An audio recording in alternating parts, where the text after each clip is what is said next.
Hola, ¿qué tal? Soy Iván Carrillo, bienvenido a Los Observadores, el espacio para compartir lo sorprendente que hay en el mundo. Recientemente un equipo de médicos mexicanos consiguió un logro único, el primer trasplante de un brazo completo. Hoy vamos a conversar con el doctor Martín Iglesias, jefe de cirugía del Instituto Nacional de Ciencias Médicas y Nutrición, quien nos habla de los alcances de esta cirugía que ya representa un hito para la historia de la medicina. Esto es Los Observadores.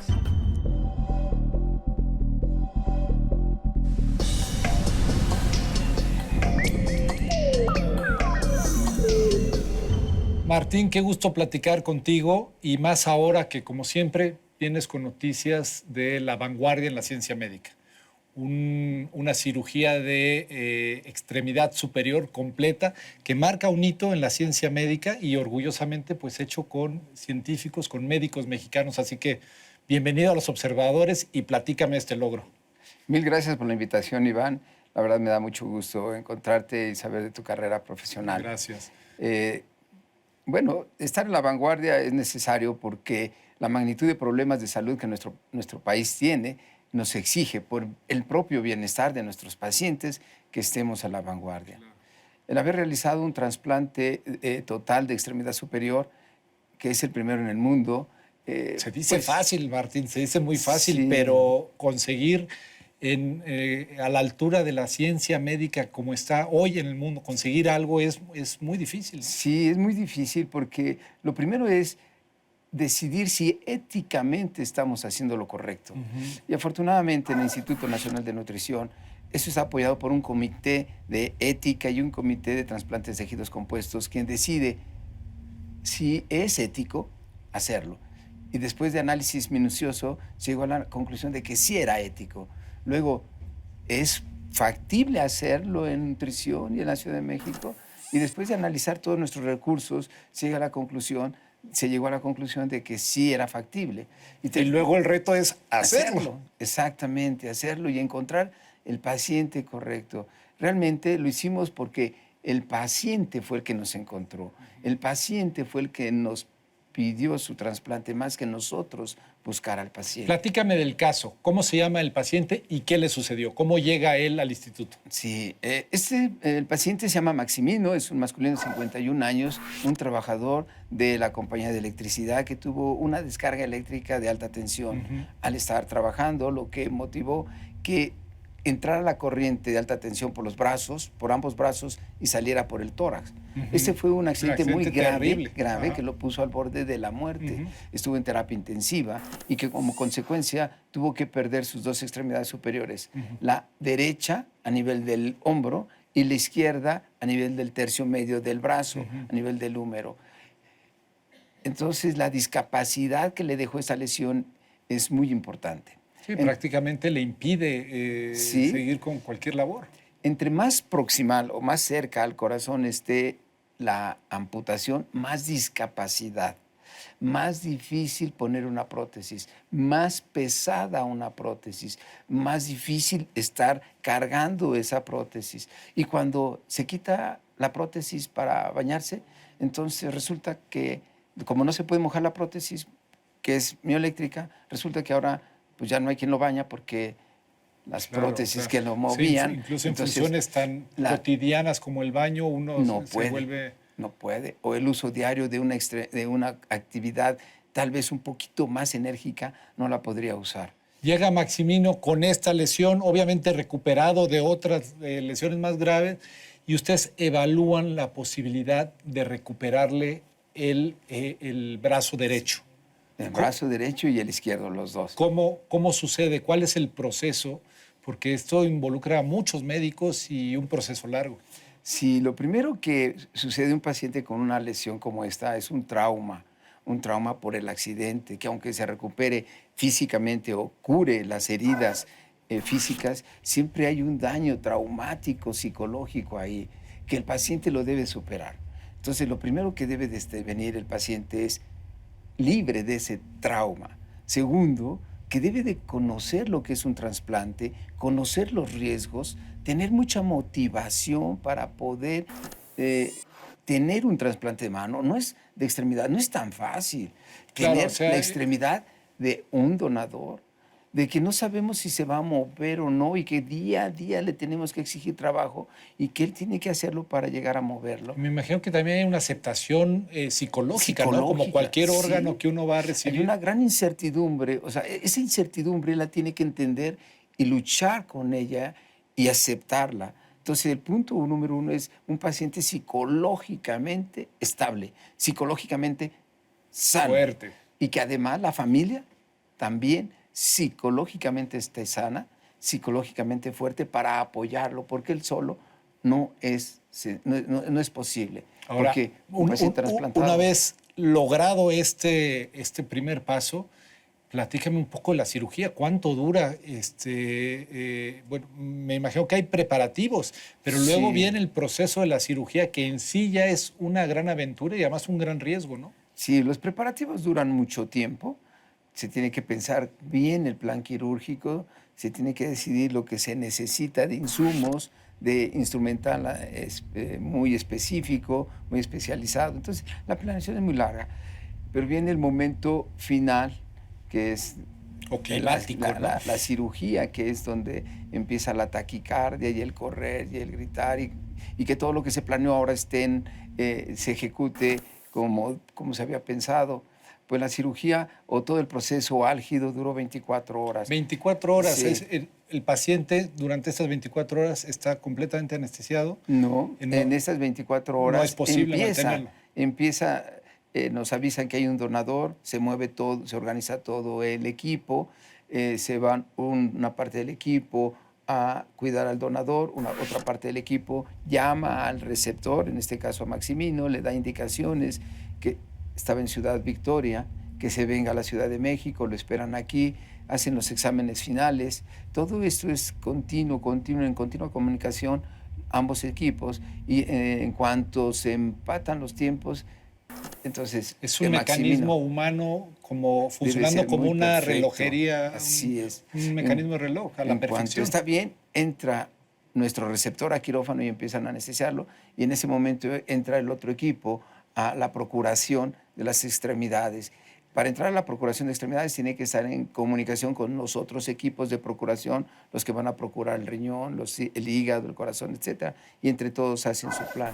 Debe tener todo ordenado para que los tiempos vayan empatando. Cuando lleguen los brazos y estén listos para conectarse, que no se pierda tiempo, porque el tiempo que tarda en llegarle sangre a las extremidades se pierde función. Más largo el tiempo de revascularización, menos función. Como médico, ¿cuál es la experiencia de todo este momento, donde hay mucha tensión, donde cada segundo vale oro, donde hay cansancio, hay mucha presión y además, lo más importante, está la vida de un paciente en juego? Sí. ¿Qué se siente? ¿Cómo se vive ese momento, Martín?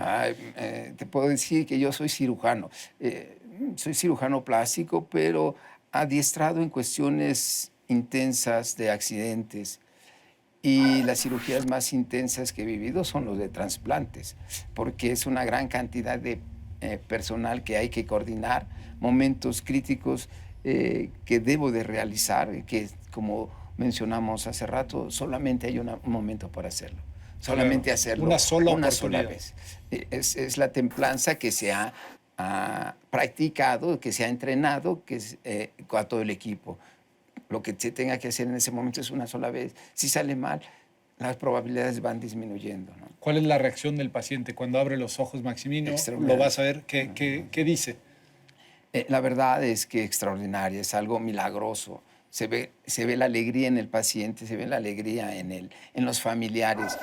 Por supuesto, nosotros también. Que una vez que logramos hacerle llegar sangre a las extremidades, el estrés baja y todos están contentos. Ya podemos tardarnos 2 días, 3 días, no importa, pero ya las extremidades están vivas. El paciente ya está aceptando inmunológicamente las extremidades. Vemos que no hubo un rechazo agudo, vemos que están acoplándose.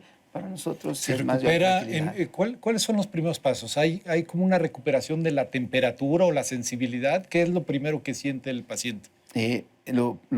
La sensibilidad es un proceso que atrasa más que la motricidad. Lo primero que se recupera son la movilidad, la más cercana al cuerpo. Empieza a mover. Sí, por ejemplo, Maximino, que tiene 7 meses posoperado, en el brazo derecho ya puede, como dice él, ya puede rascarse, ya puede abrir una puerta, ya puede templarla o regular la temperatura de la... Increíble, ¿en cuántos meses? 7 meses. 7 meses. Sí, regular la temperatura de la agua de la regadera lo puede hacer.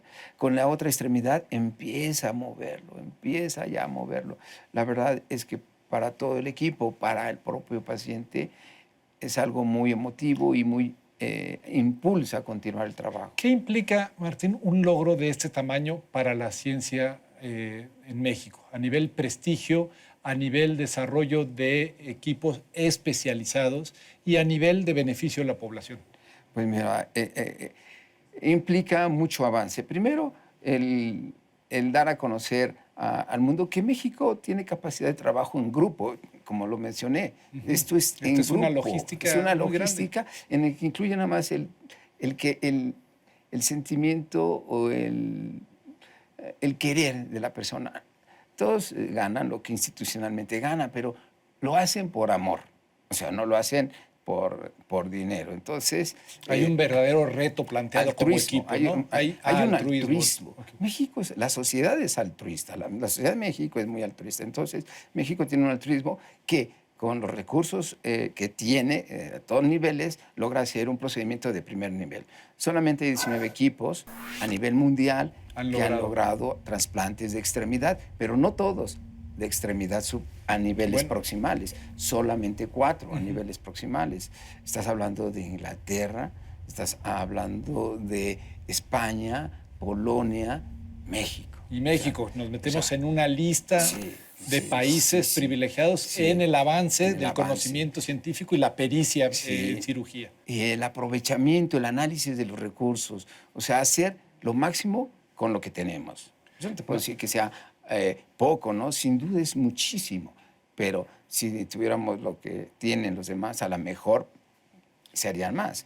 Pero, ¿qué representa esto para la medicina o para los pacientes? Una posibilidad de que muchos pacientes que tienen amputados y que andan ahí en la calle y que se han ya acostumbrado a esta amputación, tengan una oportunidad. Y así van al instituto a buscar esa oportunidad para tener nuevamente esa maravillosa oportunidad de tener una extremidad nueva. Martín, hemos visto en otros países como en Estados Unidos o en Inglaterra, que mencionas, algunas cirugías que también van dirigidas a pacientes con accidentes a veces terribles o con situaciones de enfermedades, como el trasplante de cara, o recientemente en los Estados Unidos el trasplante de pene, que cubren necesidades de la población. ¿Hay posibilidad de ver este tipo de cirugías en el futuro cercano aquí en México? Sin duda, porque existen los pacientes con esas deformidades y esos pacientes están esperando que ese proceso se implemente en México. En cuanto esté implementado, el proceso se va a llevar por la propia evolución de la medicina, también trasplante de cara, que es el siguiente paso de nutrición, trasplante de pene, trasplante de pared abdominal, trasplante de lengua, va a haber la posibilidad de hacer trasplante de cualquier parte externo del organismo. ¿Podrías decirme que hoy por hoy el Instituto de Ciencias Médicas y Nutrición se está moviendo a la vanguardia del conocimiento en la ciencia médica? Sí, sin duda, el Instituto Nacional de Ciencias Médicas y Nutrición es un gran hospital, tiene investigadores de gran calidad y de gran talla internacional, de tal manera que recientemente se le ha otorgado una certificación de investigación en pacientes o en seres vivos de la altura o similar a la de la Universidad de Harvard. Entonces, es un gran hospital con una gran ética y una gran capacidad de investigación.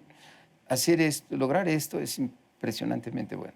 Sin duda, Martín, yo te vuelvo a felicitar. Creo que nos hace sentir muy orgulloso saber que un equipo de médicos tiene estos logros, que un paciente hoy se recupera felizmente en su casa, que recupera su vida, y eso gracias al conocimiento, a la disciplina, a la inteligencia, pues de un equipo de médicos todo un mexicanos. equipo, así es. Yo te agradezco que hayas venido aquí a gracias. Los Observadores a contarnos esta gran historia. Yo te agradezco tu invitación y la oportunidad de que esto se dé a conocer al público. Sin duda, eso es lo más importante, que otros puedan conocer y que sepan que hay noticias buenas y que hay esperanza. Mil gracias. Muchas gracias, Los Observadores, el espacio para compartir lo sorprendente que hay en el mundo.